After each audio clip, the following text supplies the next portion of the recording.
Assalamualaikum warahmatullahi wabarakatuh, anak-anak hebat. Apa kabar semuanya? Semoga selalu dalam keadaan sehat walafiat ya.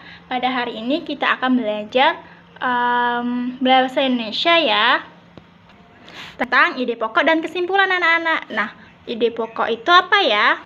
Nah, anak-anak, ide pokok itu adalah ide atau gagasan yang menjadi pokok pengembangan paragraf anak-anak. Nah, nama lain ide pokok adalah gagasan utama ya anak-anakku. Nah, ide pokok ini terdapat di kalimat utama dan setiap satu paragraf hanya ada satu ide pokok anak-anak. Nah, anak-anak, berdasarkan letak kalimat utamanya, paragraf dibagi menjadi 3, yaitu paragraf deduktif adalah paragraf yang kalimat utamanya di awal paragraf. Yang kedua, paragraf induktif adalah paragraf yang kalimat utamanya di akhir paragraf ya anak-anak. Yang ketiga, itu ada paragraf deduktif atau induktif adalah paragraf yang kalimat utamanya di awal dan di akhir paragraf. Nah, bagaimana sih cara menentukan ide pokok? Nah, cara menentukan ide pokok itu yang pertama, baca seluruh paragraf dengan cermat. Yang kedua, cermati kalimat pertama hingga akhir. Yang ketiga, ide pokok biasanya terdapat di kalimat utama anak-anak yang berada di awal dan atau di akhir paragraf. Yang keempat, tandai ide pokok dalam setiap paragraf. Yang kelima, tandai info penting dalam tiap paragraf ya.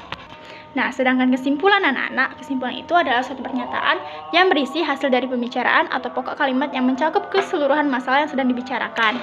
Nah, dalam sebuah kesimpulan, terdapat gagasan yang terdiri dari rangkaian fakta-fakta dan ide pokoknya anak-anak. Baik itu gagasan yang berada di awal atau di akhir kalimat, bahkan gabungan dari beberapa kalimat awal dan akhir.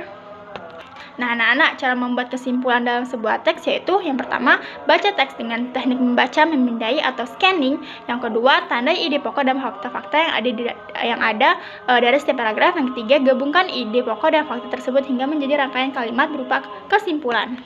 Nah, ciri-ciri kesimpulan yang baik yaitu yang pertama, menggunakan bahasa yang baik dan benar ya. Yang kedua, menggunakan bahasa yang baik dan mudah dipahami. Yang ketiga, berisi pokok pembicaraan. Yang keempat, tidak berbelit-belit. Yang kelima, berupa fakta dan jelas ya.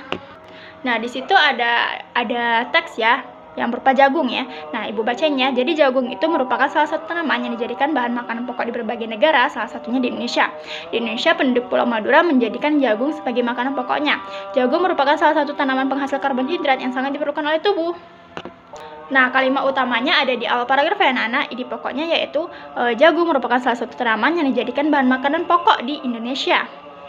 Sedang kesimpulannya yaitu jagung sangat penting di Indonesia ya anak-anak. Nah, di sini juga ada kalimat seorang petani jagung memulai pembiakan tanamannya dengan menanam biji jagung ya. Nah, setelah 3-4 hari bakal tanaman akan muncul di permukaan tanah. Tanaman jagung akan terus tumbuh menjadi besar 3 hingga 3,5 bulan. Buah jagung dapat dipanen oleh petani. Buah jagung yang berbentuk seperti tongkol pada mulanya berupa sekuntum bunga. Nah, ide pokoknya anak-anak, pembiakan jagung dengan menanam biji jagung, kesimpulannya jagung berkembang biak melalui bijinya. Nah, ide pokoknya yaitu pembuahan terjadi ketika tepung sari jatuh di kepala putik ya. Baiklah anak-anak, sekian dari pembelajaran kita pada hari ini ya. Terima kasih. Wassalamualaikum warahmatullahi wabarakatuh.